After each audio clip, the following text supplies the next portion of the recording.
السلام علیکم ورحمۃ اللہ وبرکاتہ۔ عزیز طالبات، آج ہم ابو داؤد شریف جلد ثانی سبق نمبر 30 صفحہ نمبر 531 باب فی عقل سرید سے انشاءاللہ شروع کریں گے۔ دعا ہے کہ اللہ تعالی ہمارے علم و عمل میں آپ صلی اللہ علیہ وسلم والی اور صحابہ والی کامل اتباع اور کامل برکتیں اور کامل قبولیت نصیب فرما دے۔ تو ابھی باقاعدہ نیت کر لیں اور سبق کتاب سے شروع کرتے ہیں انشاءاللہ تعالی۔ سب سے پہلی بات تو یہ ہے کہ ہمارا یہ پڑھنا پڑھانا صرف برائے معلومات نہیں ہے، بلکہ یہ ہمارا پڑھنا اور پڑھانا اللہ جیسے چاہتے ہیں ہم ایسے بن جائیں۔ یہ خاص علوم ہیں جو اللہ نے اپنے حبیب حضرت محمد صلی اللہ علیہ وسلم کو انسانیت کی ہدایت اور راہ ہدایت پر چلنے کی رہنمائی کے لیے عطا فرمائے۔ ان علوم کو سیکھنا، سمجھتے ہوئے عمل کرنا اور کامل یقین کے ساتھ ان پر عمل کرتے ہوئے دوسروں تک پہنچانا، یہ میری آپ کی ذمہ داری ہے، ضرورت ہے، دنیا میں بھی آخرت میں بھی۔ برائے معلومات اور برائے امتحانات ہم نہیں سیکھ رہے، ہم اس لیے سیکھ رہے ہیں تاکہ ہمیں اللہ کے احکامات کو سیکھ کر اللہ کی ذات کو پہچاننا، اس کی ماننا آسان ہو جائے، اور حضرت محمد صلی اللہ علیہ وسلم کے طریقوں اور احادیث کو سیکھ کر نبی علیہ السلام کی اطاعت والی زندگی گزارنا نصیب ہو جائے، اور ہم اچھے، ہماری اصلاح اور تربیت ہو جائے، ہم اچھے انسان بن جائیں، اللہ کو راضی کرنے والے بن جائیں۔ اس لیے نیت ہونی چاہیے، یا اللہ میں آپ کو راضی، کوئی بھی کتاب ہو نیت ہو، یا اللہ میں آپ کو راضی اور خوش کرنے کے لیے قرآن، حدیث، فقہ، تفسیر، اصول سیکھ رہی ہو تاکہ میری اصلاح اور تربیت ہو جائے، جیسے آپ علیہ السلام صحابہ کی تابعات کی تربیت اور اصلاح فرمائی، اور میرے دل کے اندر آپ صلی اللہ علیہ وسلم صحابہ والا کامل درجے کا ایمان، یقین، علم، عمل، اخلاص، اخلاق اور تمام ظاہری باطنی صفات پیدا ہو جائیں، اور انشاءاللہ جو سیکھوں گی اس پر عمل کروں گی اور پوری دنیا تک پہنچاؤں گی، تاکہ پوری دنیا میں اللہ کا دین بھی زندہ ہو اور قیامت تک باقی رہے، اور دین کی محنت بھی زندہ ہو اور قیامت تک باقی رہے، اور اللہ تمام انسانیت کو ہدایت اور تمام مسلمانوں کو اعلیٰ درجے کی قبولیت نصیب فرما دے۔ نیت ہو۔ اللہم صلی علی سیدنا محمد النبی الامی وازواجہ امہات المؤمنین وذریتہ واہل بیتہ کما صلیت علی ابراہیم انک حمید مجید۔ باب فی عقل سرید۔ عن ابن عباس رضی اللہ تعالی عنہما قال کان احب الطعام الى رسول اللہ صلی اللہ علیہ وسلم السرید من الخبز والسرید من الحیث۔ قال ابو داود رحمہ اللہ وهو ضعیف او کما قال صلی اللہ علیہ وسلم۔ حضرت ابن عباس رضی اللہ تعالیٰ عنہما کہتے ہیں کہ نبی کریم صلی اللہ علیہ وسلم کا سب سے زیادہ کھانا، پسندیدہ کھانا، وہ روٹی کی سرید اور جو ہے حیث کی سرید تھی۔ امام ابو داؤد کہتے ہیں کہ یہ حدیث ضعیف ہے۔ سرید من الخبز، سرید بروزن فعیل بمعنی مفعول، مسرود، روٹی توڑ کر چورا کر کے شوربے میں بھگوئی ہوئی ہو۔ عموماً جو ہے وہ گوشت کے شوربے میں روٹی توڑ کر ڈالتے ہیں، اسے سرید کہتے ہیں۔ یہی اسی پر عمل بھی ہے، اگرچہ اس تعریف عام ہے کہ کسی بھی قسم کا سالن ہو، اس کا شوربہ ہو تو اس میں روٹی ڈالنے سے سرید ہی بنے گی، عام ہے۔ من السرید من الحیث، یہ جو حیث ہے تو حیث کی تعریف نہایہ میں یہ کی ہے کہ وہ کھانا جو کھجور، پنیر یعنی چربی، گھی، ستو، آٹا وغیرہ کے مجموعہ سے تیار کیا گیا ہو۔ الخبز المفتت فی العسل ونحو، شہد یا جیسی بہنے والی چیز میں روٹی چور کر ملائی ہوئی ہو اسے حیث اور حلوہ کہتے ہیں۔ سرید نبی علیہ السلام کو پسندیدہ تھی۔ اس کے پسندیدہ ہونے کی وجہ یہ ہے شوربے میں ملنے سے نرم ہو جاتی ہے روٹی، اس طرح چبانے اور ہضم کرنے دونوں میں سہولت اور آسانی رہتی ہے، اس لیے آپ علیہ السلام پسند فرماتے تھے۔ اور دوسرا سرید میں اجتماعیت ہے کہ عموماً کئی افراد اس میں ایک ہی برتن میں جمع ہو کر کھاتے ہیں، اور اجتماعی کھانے میں برکت ہے اور مستحب ہے، اس کا باب آئے گا انشاءاللہ۔ لحم اور خبز روٹی اور گوشت کے مجموعے کی وجہ سے غذائیت اور قوت بھی بڑھ جاتی ہے اور آسانی سے انسان کا کھانا بھی ممکن ہوتا ہے۔ ترمذی شریف کے حاشیے میں یہ بھی اس کی اہمیت اور فضیلت لکھی ہے۔ امام ابو داؤد نے بہرحال اپنے دستور کے مطابق اس حدیث کی حیثیت اور کمزوری کو واضح کر دیا ہے کہ یہ ضعیف ہے، ضعیف ہونے کی وجہ راوی مجہول ہے، اور یہ 5واں قال ابو داؤد۔ اگلا باب ہے کراہیت التقذر للطعام، کہ کھانے سے گھن کرنا مکروہ ہے، اس کے بارے میں یہ باب ہے۔ قال حدثنا سماك بن حرب قال حدثنا قبيصة بن حلب عن أبيه قال سمعت رسول الله صلى الله عليه وسلم وسأله رجل فقال إن من الطعام طعاما أتحرج منه فقال لا يتخلجن في نفسك شيء ضارعت فيه النصرانية کہ حلب طائی کہتے ہیں کہ میں نے رضی اللہ تعالیٰ عنہ کہ میں نے رسول اللہ صلی اللہ علیہ وسلم سے سنا، سمیت میں نے سنا، کیا سنا؟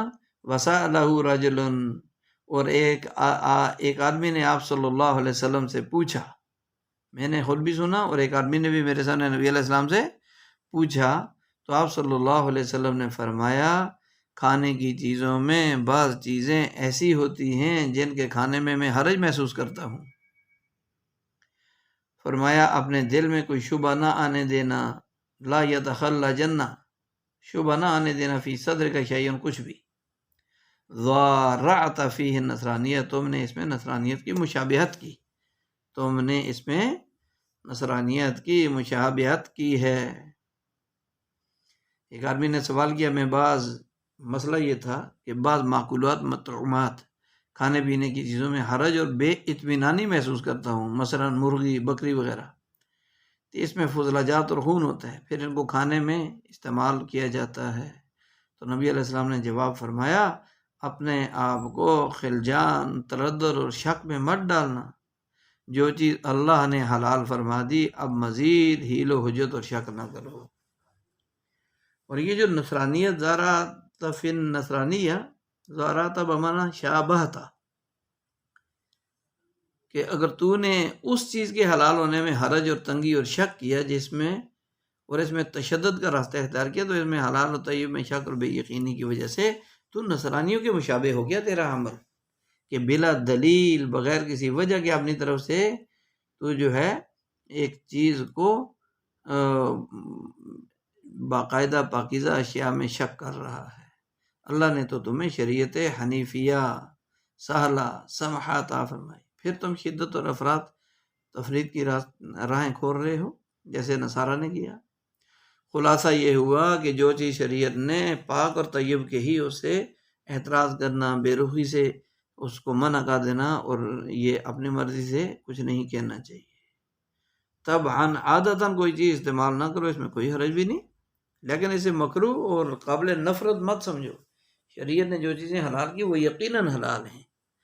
اگلا باب النہی عن اکل الجلالہ و البانیہا، گندگی کھانے والے جانور کا گوشت اور اس کا دودھ پینے کے بارے میں یہ باب ہے۔ عن ابن عمر رضی اللہ تعالیٰ عنہ قال نہا رسول اللہ صلی اللہ علیہ وسلم عن اکل الجلالہ و البانیہا، کہ نبی علیہ السلام نے منع فرمایا نجاست کھانے والے جانوروں کا گوشت اور ان کھانے اور ان کا دودھ پینے سے، اور ان کا دودھ پینے سے منع فرما دیا۔ تو اکل الجلالہ اس سے پہلے تعذر اور بلا وجہ کراہت سے منع کیا تھا۔ اس باب میں ایسا نہ ہو کہ جہاں سبب کراہت یعنی ناپسندگی کا سبب نمایاں ہو پھر بھی اجتناب نہ کیا جائے، ایسا نہیں، اعتدال کا لحاظ رکھا جاوے۔ جلالہ کس کو کہتے ہیں؟ الجلالہ ہی دعوت التی تعتاد عقل العذرا اذا ظہر اثر النجاسہ فی لحمها ولبنها وعرقها وطعمها ولونها۔ جلالہ وہ چوپایا اور جانور جو گندگی اور نجاستیں کھانے کا عادی ہو گیا اور اس کے اثر اس کے گوشت اور دودھ اور پسینے اور ذائقے میں نمایاں ہو گیا، یہ جلالہ ہے۔ جلالہ صرف چوپایوں میں ہوتا ہے، اگرچہ اس کی قول کی کمزور ہونا واضح ہے۔ مرغی وغیرہ غذا خراب ہونے کی وجہ سے جلالہ میں شمار ہوتی ہے، حالانکہ یہ 4 پاؤں والی نہیں ہے۔ اور جلالہ کا حکم کب لگے گا؟ یہ عن ابن عباس رضی اللہ عنہ ان النبی صلی اللہ علیہ وسلم نہا عن لبن الجلالہ، جلالہ کے دودھ پینے سے منع فرما دیا۔ وعن ابن عمر رضی اللہ عنہ قال نہا رسول اللہ صلی اللہ علیہ وسلم عن الجلالہ فی الابل ان یرکب علیہا او یشرب من البانہا، کہ ابن عمر رضی اللہ عنہ فرماتے ہیں رسول اللہ صلی اللہ علیہ وسلم نے منع فرما دیا۔ کس سے منع فرما دیا؟ کہ آپ صلی اللہ علیہ وسلم نے غلاظت کھانے والے اونٹ پر سواری کرنے سے اور اس کا دودھ پینے سے منع فرما دیا۔ تو یہاں جلالہ کے کھانے کا جو حکم ہے، امام مالک کے نزدیک جلالہ کا کھانا مکروہ ہے۔ جلالہ کی وضاحت تو ہو چکی ہے۔ اکثر اہل علم جلالہ کے کھانے کو مکروہ تنزیہی کہتے ہیں، اور اسحاق بن راویہ رحمہ اللہ اس کے کھانے میں کوئی حرج محسوس نہیں کرتے، کہہ رہے ہیں بشرطے کہ خوب دھویا گیا ہو کھا۔ احناف، شوافع، حنابلہ کے نزدیک اس کا کھانا درست نہیں ہے، یہاں تک کہ ایسے جانور کو باندھ کر روک کر صاف ستھری خوراک اور چارہ دیا جائے، غذا دی جائے، پھر اطمینان دل مطمئن ہونے پر اس کو ذبح کر کے کھانا درست۔ جلالہ کے روکنے کی مدت گائے کو 40 دن تک روکا جائے جو گندگی کھاتی ہو باہر پھر کر، ناپاکی، پیشاب پخانہ وغیرہ۔ بھیڑ بکری کو 7 دن تک، مرغی کو 3 دن تک روکا جاوے۔ جب ان کا گوشت صاف ہو، نجاست کا اثر ان کے پسینے سے ان کے گوشت سے جائے، پھر کھانے میں کوئی حرج بھی نہیں ہے۔ فارمی مرغیوں کا حکم کیا ہے جو پوری دنیا کی پہلی پوزیشن پر ہے، ہر بندہ اس سے محبت کرتا ہے، اس کی شرافت کی قدر کرتا ہے اور اس کی شرافت کی وجہ سے اس پر قربان ہو جاتے ہیں۔ مرغی ان پر قربان، یہ ان پر قربان۔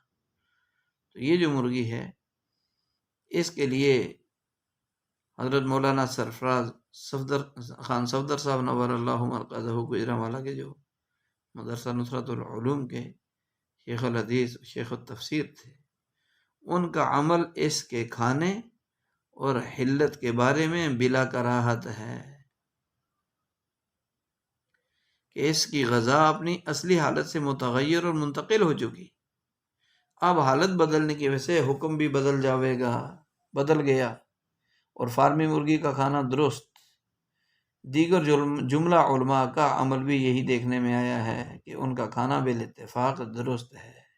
فارمی مرغی کا جلالہ جانوروں کے دودھ کا حکم یہ ہے کہ اس کے دودھ پینے سے بھی منع فرمایا۔ آگے باب ہے ہمارا فی اکل لحوم الخیل، گھوڑوں کا گوشت، گھوڑے کا گوشت کھانے کے بارے میں یہ باب ہے ہمارا۔ گھوڑے کا گوشت کھانے کے بارے میں اگلا باب ہمارا شروع ہو رہا ہے، فی اکل لحوم الخیل، گھوڑوں کا گوشت کھانے کے بارے میں۔ عن جابر بن عبد اللہ رضی اللہ تعالی عنہما قال نہانا رسول اللہ صلی اللہ علیہ وسلم یوم خیبر عن لحوم الخمر وأذن لنا فی لحوم الخیل، کہ رسول اللہ صلی اللہ علیہ وسلم کے بارے میں حضرت جابر بن عبداللہ رضی اللہ عنہما فرماتے ہیں کہ آپ علیہ السلام نے ہمیں روکا غزوہ خیبر کے دن گوشت کھانے سے۔ کس کا؟ الحمر، گھریلو گدھوں کا۔ وَأَذِنَ لَنَا فِي لُحُومِ الْخَيْلِ، اور گھوڑے کا گوشت کھانے کی ہمیں اجازت دے دی، گھوڑے کا گوشت کھانے کی ہمیں اجازت مرحمت فرما دی۔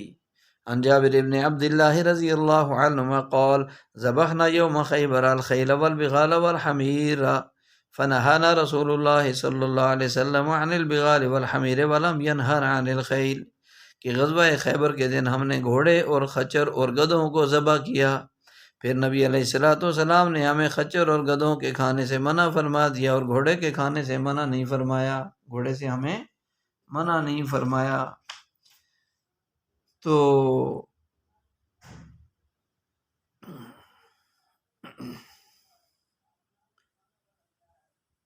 جمہور کے نزدیک اس مسئلہ میں دو قول ہیں۔ جمہور کے نزدیک گھوڑے کا گوشت کھانا جو ہے وہ کیا ہے؟ مباح اور جائز ہے۔ امام ابو حنیفہ اور امام مالک کے نزدیک حرمت یا کراہیت ہے، یا مکروہ ہے یا حرام ہے۔ امام ابو حنیفہ رحمۃ اللہ علیہ، امام اوزاعی، امام مالک، ابو عبیدہ کے نزدیک گھوڑے کا گوشت مکروہ ہے۔ بہرحال ابن عباس رضی اللہ عنہ بھی گھوڑے کے گوشت کو مکروہ سمجھتے ہیں۔ تو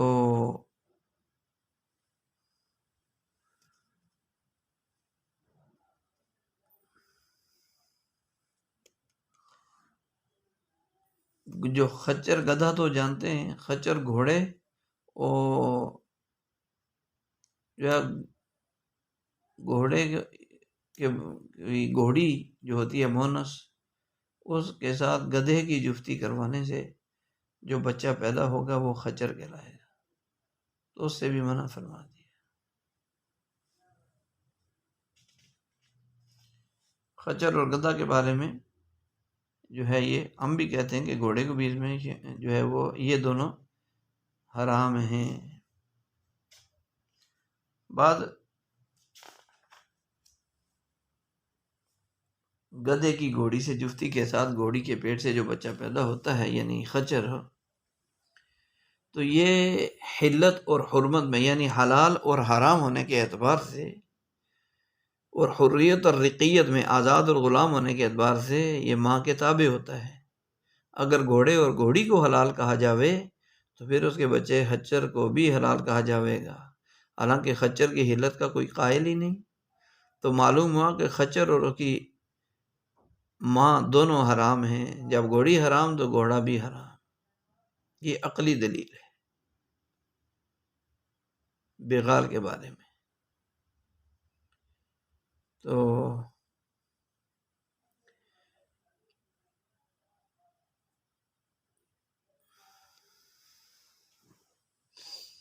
اگلا جو ہمارا باب ہے،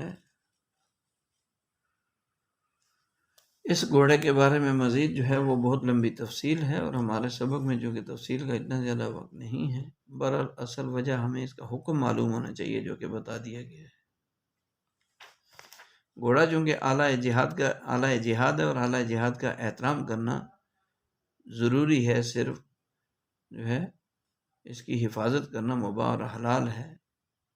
تو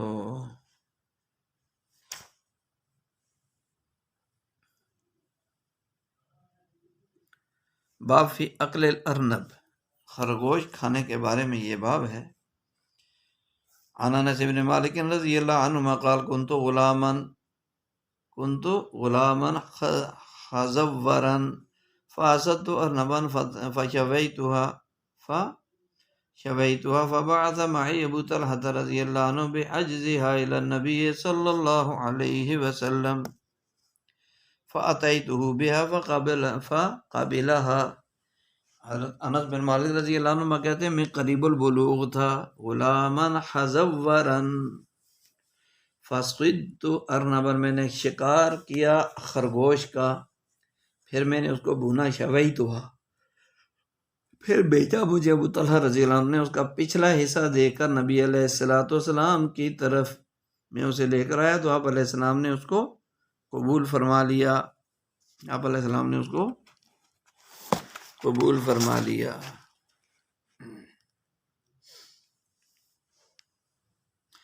عن عبداللہ ابن عمر رضی اللہ تعالیٰ عنہما وعمر رضی اللہ عنہما کان بالصفاح قال محمد مکان بمکہ وان رجل جاء بأرنب قد صادها فقال عبد الله بن عمرو رضی اللہ تعالیٰ عنہ ما تقول؟ قال قد جيء بها إلى رسول الله صلى الله عليه وسلم وأنا جالس ولم يأكلها ولم ينهى عن أكلها وزعم أنها تحيز۔ حضرت محمد بن خالد کہتے ہیں کہ میں نے اپنے والد خالد بن حیرث کو کہتے سنا کہ عبداللہ بن عمر رضی اللہ تعالیٰ عنہ کان بالصفاح، صفاح میں تھے، انہوں نے کہا کہ محمد نے، وہ مکہ میں ایک جگہ کا نام ہے، محمد نے کیا کہا؟ مکہ میں ایک جگہ کا نام ہے، ایک آدمی کے پاس خرگوش شکار کر کے لایا۔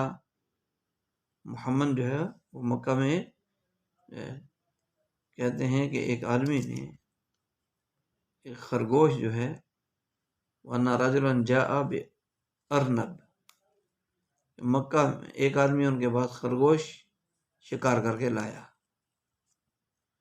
اور اس نے کہا اے عبداللہ بن عمر ما تقول، یعنی اس خرگوش کے بارے میں آپ کیا کہتے ہیں؟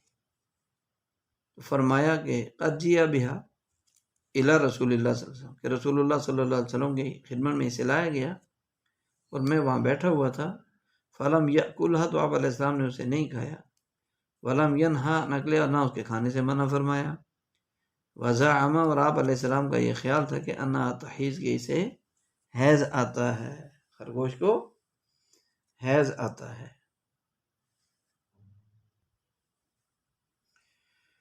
تو ارنب یہ ایک چھوٹا سا جاندار ہے جو مشہور ہے، بلی کے قریب قریب مشابہت رکھتا ہے، لیکن اس کی پچھلی ٹانگیں نسبتاً اگلی ٹانگوں کے لمبی ہوتی ہیں۔ اس کے بارے میں کہا جاتا ہے کہ بہت بزدل اور ڈرپوک ہوتا ہے، کودنے چھلانگ میں بہت تیز ہوتا ہے، 1 سال نر اور 1 سال مادہ رہتا ہے، اسے حیض بھی آتا ہے۔ خرگوش 1 سال نر 1 سال مادہ، یعنی حالتیں بدلتا رہتے ہیں، حیض بھی آتا ہے۔ مزید یہ کہ پالتو اور شکاری دونوں قسم کا ہوتا ہے، یعنی جنگلوں میں بھی رہتا ہے، گھروں میں بھی پالا جاتا ہے۔ پالتو جو ہوتا ہے وہ مرغیوں کی طرح اس کا بنایا جاتا ہے، لیکن زمین کے اندر سوراخ کر کے سرنگ بھی بنا لیتا ہے یہ خود ہی، لیکن چوہوں کی طرح زمین میں کھودتا رہتا ہے، آگے چلتا رہتا ہے اس کی سڑک، اور اسی میں پھر بچے بھی دیتا ہے۔ اور یہ بھی مشہور ہے کہ اگر شکاری اس خرگوش کو پکڑ کر فوراً ذبح نہ کرے تو یہ شدت بزدلی اور خوف کی وجہ سے اپنا خون خود چوس لیتا ہے، تھوڑے وقت میں بہت کمزور ہو جاتا ہے۔ تو ارنب اس میں جنس ہے، نر مادہ دونوں کے لیے بولا جاتا ہے، ارنب اس میں جنس ہے، نر اور مادہ دونوں کے لیے بولا جاتا ہے۔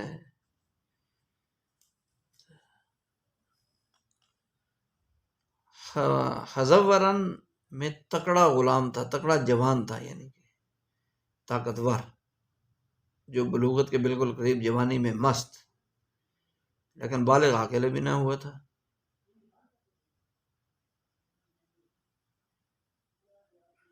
تو ابو طلحہ رضی اللہ تعالیٰ عنہ ان کے سوتیلے والد تھے، سوتیلے باپ تھے۔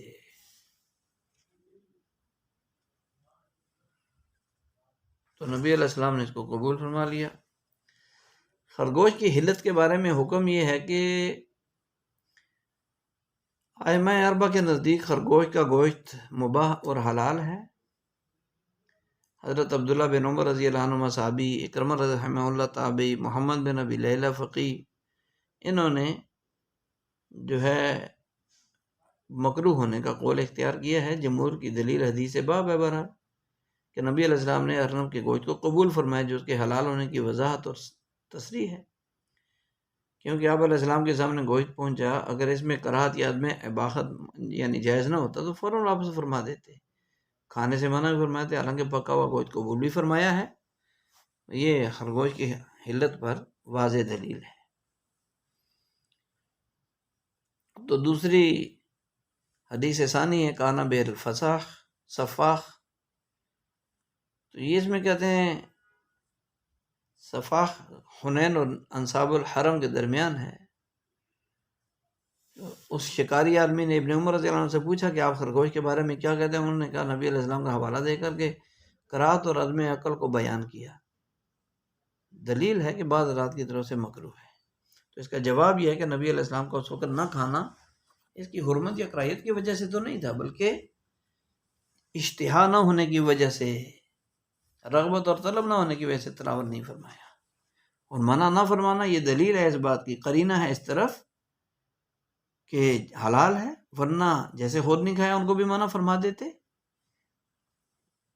تو یہ ہے۔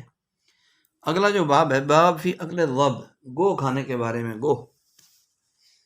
عن ابن عباس رضی اللہ تعالیٰ عنہ ان خالته احدت الى رسول اللہ صلی اللہ علیہ وسلم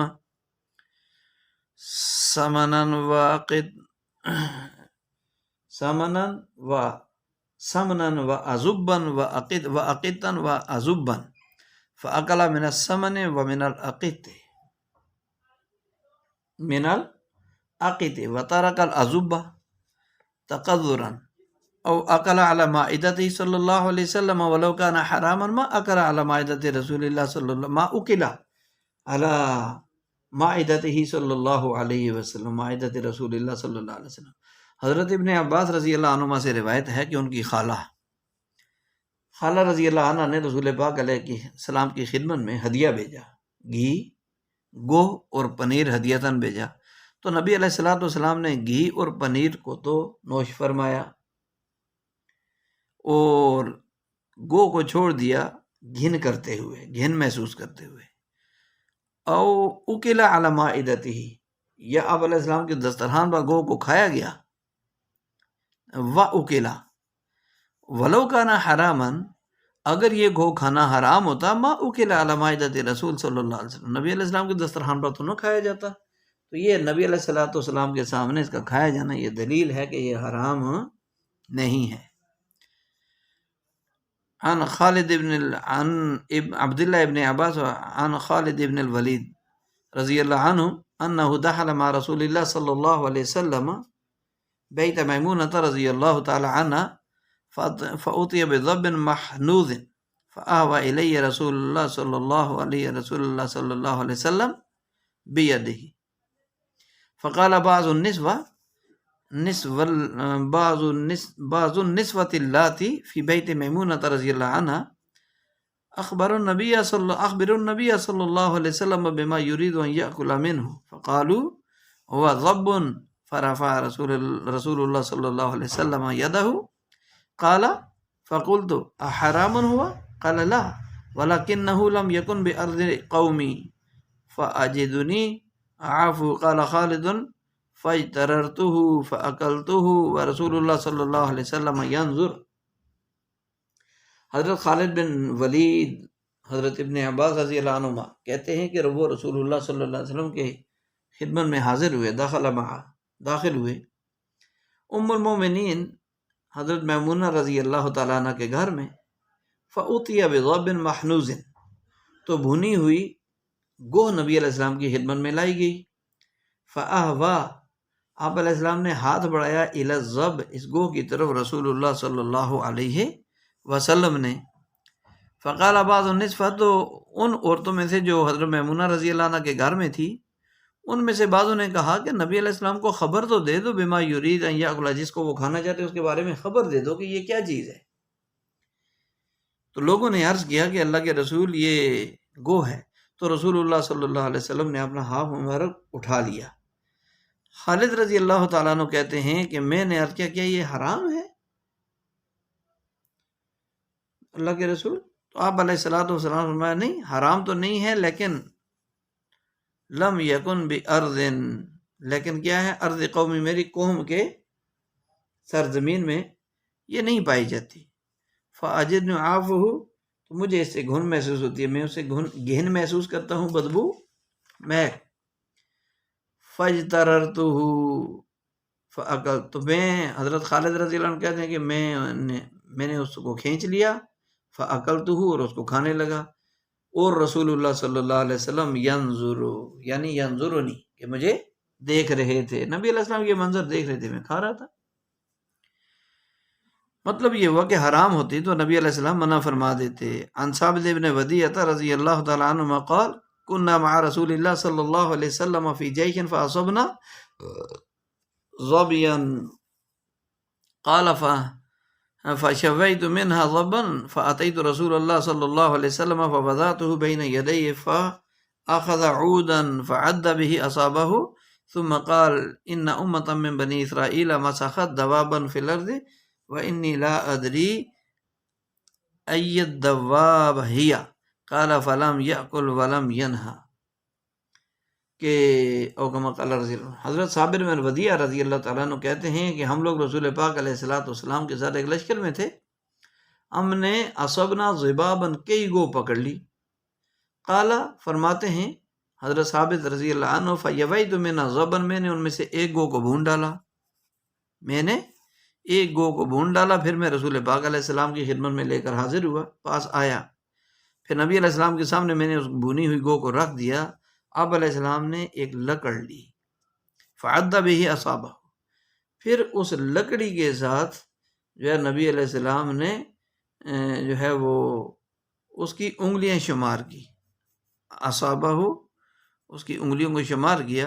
ثم قال، پھر فرمایا نبی علیہ السلام نے، بنی اسرائیل کی ایک قوم یا ایک گروہ مسخت، کہ ان کو دواب فی الارض، ایک گروہ مسخ کر کے زمین میں چوپایا بنا دیا گیا تھا.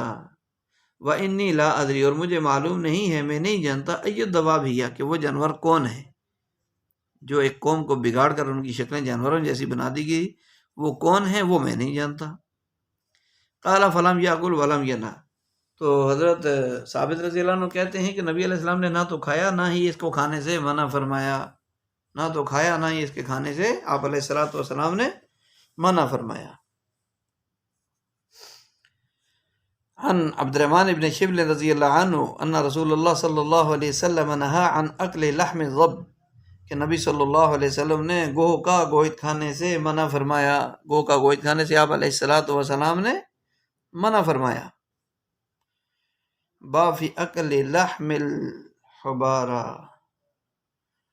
اس سے منع فرما دیا. تو ضب جو ہے گو یہ ایسا جاندار ہے جو گرگٹ سے مشابہت رکھتا ہے اور اس سے کچھ بڑا ہوتا ہے، تقریباً یہ مٹیالے مٹی کے رنگ کا ہوتا ہے، لمبی دم ہوتی ہے، یعنی سانپ سے تو چھوٹا ہوتا ہے لیکن کافی بڑا ہوتا ہے، اور دیہاتی علاقوں میں تو بہت ہی بڑا بھی ہوتا ہے، وزنی. اس کی کھال بہت سخت اور مضبوط ہوتی ہے، جتنے پتھر مارو ڈھیلا مارو اس پر اثر نہیں کرتا، لگ جاتا ہے اس کو لیکن اثر نہیں کرتا. اس کے نر کو ضب اور مادہ کو غبہ کہا جاتا ہے. مشہور یہ ہے کہ یہ سانپ کی دشمن ہے اور اس کی دم بڑی قوی اور مضبوط ہوتی ہے، دم سے ہی سانپ کو مار ڈالتی ہے. ہمارے علاقوں میں اس کو کفتار، سوسمار اور کسکرو بھی کہا جاتا ہے، کسکرو. تو سوسمار کا حکم یہ ہے اس گوہ کا کہ ائمہ ثلاثہ اور اصحاب ظواہر کے نزدیک گوہ کا گوشت مباح ہے. حضرت علی رضی اللہ تعالیٰ عنہ، امام اعمش رحمہ اللہ، زید بن وہب رحمہ اللہ کے نزدیک گوہ کا گوشت کھانا حرام ہے. امام اعظم ابو حنیفہ رحمۃ اللہ علیہ اور صاحبین رحمہ اللہ کے نزدیک گوہ کا گوشت کھانا مکروہ تحریمی ہے. پھر امام طحاوی رحمہ اللہ نے مکروہ تنزیہی، اور علامہ عینی رحمۃ اللہ علیہ، بدر الدین عینی حنفی، انہوں نے بنایا کتاب میں مکروہ تحریمی کی طرف ہی اشارہ کیا ہے. تو یہ مکروہ تحریمی یعنی حرام کے قریب ہے. احناف کی دلیل حدیث رابع ہے اس باب میں، قول ثالث والے حضرات کی کا بھی مستدل ہے.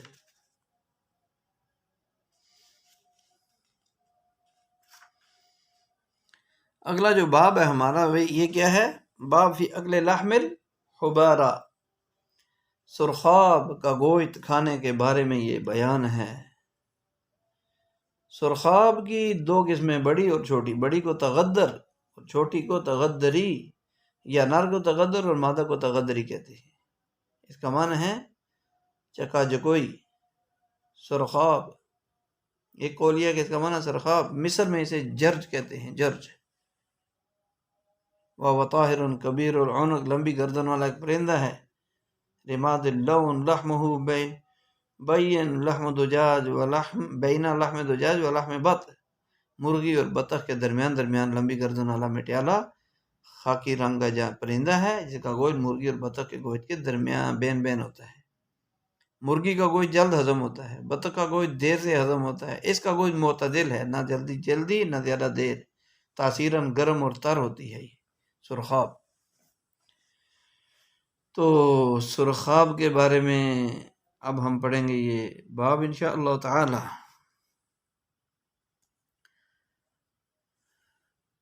قال حدثني بريح بن حدثني بريح بن عمر بن سفينة عن أبيه عن جده رضي الله عنه قال أكلت مع النبي صلى الله عليه وسلم لحم حبارا حضرت سفینہ رضی اللہ عنہ کہتے ہیں میں نے رسول اللہ صلی اللہ علیہ وسلم کے ساتھ سرخاب کا گوشت کھایا، سرخاب کا گوشت کھایا۔ خبارہ مذکر مونث واحد جمع سب کے لیے ایک سا استعمال ہوتا ہے، اور اس کے آخر میں الف مقصورہ برائے تانیث اور الحاقی نہیں ہے۔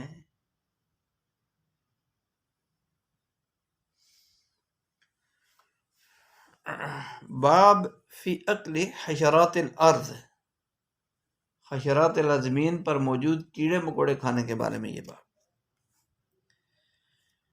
قال حدثني ملقام بن طلب عن ابي قال صحبت رسول الله صلى الله عليه وسلم فلم اسمع لحشرات الارض تحریما، کہ میں نبی علیہ الصلوۃ والسلام کی خدمت میں حاضر ہوا، صحبت میں رہا، صاحب تو صحبت میں رہا، لیکن میں نے کیڑے مکوڑوں کی حرمت کے بارے میں آپ علیہ السلام سے نہیں سنا۔ عن عیسیٰ ابن نمیلہ عن ابی قال كنت عند ابن عمر رضی اللہ عنہما فسئل عن اکل القنفذ فتلا قل لا اجد فيما اوحي الي محرما علي قال شيخ عنده سمعت ابا هريره رضي الله عنه يقول ذكر رسول الله صلى الله عليه وسلم فقال خبيثة من الخبائث فقال ابن عمر رضي الله تعالى عنهما ابن عمر رضی اللہ عنہ ان کان قال رسول اللہ صلی اللہ علیہ وسلم هذا فهو كما قال ما لم ندری، کہ یہ جو باب ہے حشرات الارض کیڑے زمین پر موجود کیڑوں مکوڑوں کے بارے میں، تو پہلی حدیث تو یہ ہے کہ میں نبی علیہ السلام کی صحبت میں حاضر تھا لیکن حشرات الارض کے حرام ہونے کے بارے میں نہیں سنا۔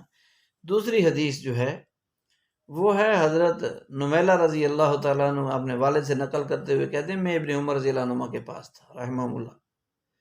حضرت ابن عمر رضی اللہ عنہ سے کھانے کے متعلق نمیلہ اس کے کھانے کے متعلق جو ہے پوچھا گیا، آپ نے پڑھا، تلاوت کی، ابن عمر رضی اللہ عنہ نے تلاوت کی اس آیت کی قل لا اجد فیما اوحی الی محرم، کہ اے نبی کہہ دیجئے کہ میں اپنی طرف نازل کی گئی وحی میں حرام نہیں پاتا، لا اجد میں نہیں پاتا، فیما اس چیز میں جو میری طرف وحی کی گئی ہے، محرمن حرام کو۔ تو ایک بوڑھے نے کہا، قال شیخ، قال راوی کہتے ہیں کہ ایک بوڑھے نے جو ابن عمر رضی اللہ عنہ کے پاس موجود تھے انہوں نے کہا سمیت ابا ہریرہ، کہ میں نے حضرت ابو ہریرہ رضی اللہ تعالیٰ عنہ کو فرماتے ہوئے سنا کہ رسول اللہ صلی اللہ علیہ وسلم نے، کہ آپ صلی اللہ علیہ وسلم کے پاس ذکر کیا گیا، آپ علیہ الصلوۃ والسلام کے پاس اس کا ذکر کیا گیا، تو آپ علیہ السلام نے فرمایا کہ خبیثۃ من الخبائث، وہ ناپاک جانوروں میں سے ایک ناپاک جانور ہے، ایک ہے۔ تو ابن عمر رضی اللہ عنہ نے فرمایا کہ اگر رسول اللہ صلی اللہ علیہ وسلم نے ایسا فرمایا ہے تو بے شک وہ ایسا ہی ہے جو ہمیں معلوم نہیں ہے۔ اس باب میں حشرات الارض یعنی کیڑے مکوڑے اور زمین پر رینگ کر چلنے والے جانور، رینگنے والے جانوروں کی حلت اور حرمت کے بارے میں بیان مقصود ہے۔ تو حشرات الارض یعنی زمین کے کیڑے مکوڑوں کا حکم کیا ہے؟ بحر و بر، خشکی تری، زمین پر رہنے والے جانداروں کی تین قسمیں ہیں۔ ایک وہ ہیں ما لیس لہ دمن، جن میں بالکل خون ہوتا ہی نہیں، جیسے کہ ٹڈی اور بھیڑ جو کاٹتی ہے، ٹیکا لگاتی ہے، مکھی، مکڑی اور گبریلا، بچھو وغیرہ، ان میں تو جراد یعنی ٹڈی کے علاوہ ان میں سے باقی سب کو کھانا حرام ہے۔ جراد یعنی ٹڈی کے حلال ہونے کا حکم احادیث میں موجود ہے۔ احلت لنا میتتان کے دو جانور بلا زبا مرنے والے ٹڈی اور مچھلی ہمارے لیے حلال کیے گئے ہیں۔ ان کے علاوہ کی حرمت کی دلیل یہ ہے کہ یہ تمام خبائث میں سے ہیں اور طبیعت ان سے انتہائی نفرت اور بہت برتتی ہے۔ اللہ تعالیٰ کا ارشاد وَيُحِلُّ لَهُمُ الطَّيِّبَاتِ وَيُحَرِّمُ عَلَيْهِمُ الْخَبَائِثَ، واللہ ان کے لیے پاکیزہ چیزوں کو حلال کرتا ہے اور خبیث چیزوں کو، جانوروں کو حرام کرتا ہے۔ دوسری قسم آگی زمین پر خشکی تری میں رہنے والے جانوروں کی، ما لیس لہ دم سائل، کہ خون تو ہے لیکن بہنے والا خون جن میں موجود نہیں، خون موجود ہے بہتا نہیں، جیسے سانپ، چھپکلی اور دیگر حشرات الارض، چوہا، بندر، نیولا، گوہ، یربوع یہ بھی چوہے کی ایک نسل ہے جنگلی، لمبا سا، اگلی ٹانگیں چھوٹی چھوٹی، پچھلی ٹانگیں لمبی، دم بھی لمبی۔ ان کی حرمت بالاتفاق ہے، ان کی حرمت بالاتفاق ہے، اور خبائث کے تحت یہ بھی سارے مذکور ہیں۔ تیسری قسم آگئی ما لہو دمن سائل لہو نوعان، کہ جن کا بہنے والا خون ہے ان کی دو قسمیں، مستانس متوحش، وہ جانور جن میں بہنے والا خون ہے ان کی دو قسمیں، ایک مستانس یعنی انسانوں سے مانوس اور پالتو ہوتے ہیں، جیسے بکری، گائے، اونٹ وغیرہ، یہ انسانوں سے مانوس ہیں، گھروں میں پالے اور رکھے جاتے ہیں، سنبھالے جاتے ہیں۔ ان میں سے خچر بالاتفاق اور گدھا بالاختلاف اور خیل گھوڑا یہ بے اختلاف حرام ہیں، باقی سب حلال، یعنی بکری، گائے، دمبا، بھیڑ، اونٹ یہ سب حلال ہیں۔ خیل اور حمیر گدھے کی بحث آگے آ رہی ہے، خیل کی گزر چکی ہے، ان کی حلت کی دلیل اللہ کا قول ہے یسألونک ماذا احل لهم قل احل لكم الطیبات والیوم احل لكم الطیبات۔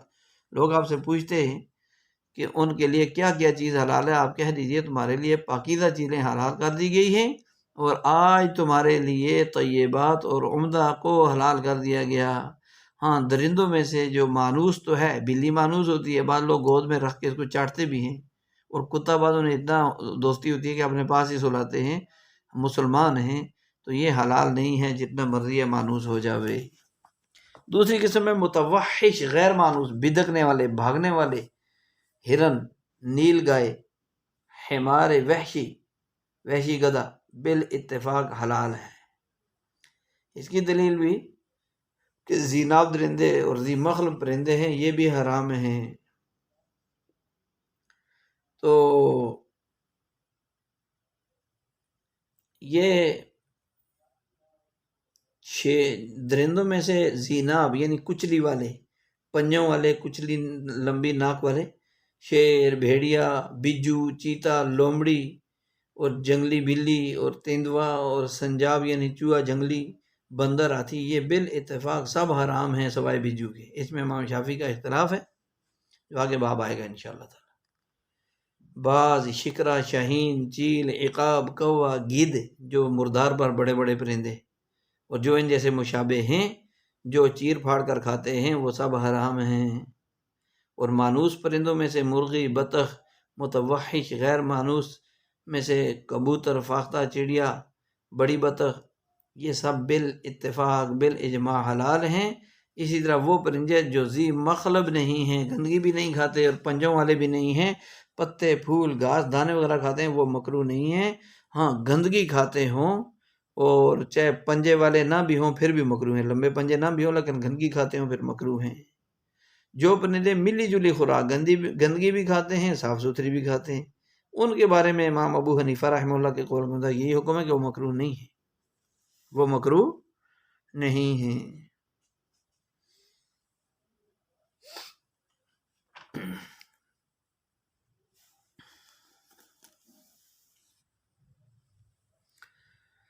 اگلا ہمارا جو باب ہے وہ باب فی اکل الذبح ہم نے پڑھ لیا ہے، اور اس کے بعد اب ہمارا جو ہے سبق مکمل ہوتا ہے۔ دعا ہے کہ اللہ تعالی ہمیں ان احادیث کو سیکھنے، سمجھنے، عمل کرنے، پوری دنیا تک پہنچانے کے لیے آپ صلی اللہ علیہ وسلم صحابہ والی قبولیت نصیب فرمائے۔ روزانہ 2 رکعت صلاۃ الحاجہ پڑھ کر ہمیں اللہ سے یہ مانگتے رہنا چاہیے روزانہ پابندی کے ساتھ کہ یا اللہ مجھے قرآن، حدیث، فقہ، تفسیر، دین اسلام کو سیکھنے، سچی طلب کے ساتھ سیکھنے، سمجھنے، عمل کرتے ہوئے پوری دنیا تک پہنچانے کے لیے آپ صلی اللہ علیہ وسلم، صحابہ کرام، صحابیات، ازواج مطہرات اور جملہ انبیاء، صدیقین، شہداء، صالحین والی قبولیت اپنی بارگاہ میں نصیب فرما۔ رو رو کر، تڑپ تڑپ کر بار بار مانگنا ہوگا، اللہ سے اپنے آپ کو قبول کروانا، اللہ سے اپنے آپ کو قبول کروانا، یہ میری آپ کی ذمہ داری بھی ہے، ضرورت بھی ہے۔ دعا ہے اللہ تعالیٰ ان احادیث اور ان باتوں پر عمل کرنے اور پوری دنیا تک پہنچانے کی توفیق اور قبولیت نصیب فرمائے۔ سبحان ربک رب العزت عما یصفون وسلام علی المرسلین والحمد للہ رب العالمین۔ السلام علیکم ورحمۃ اللہ وبرکاتہ۔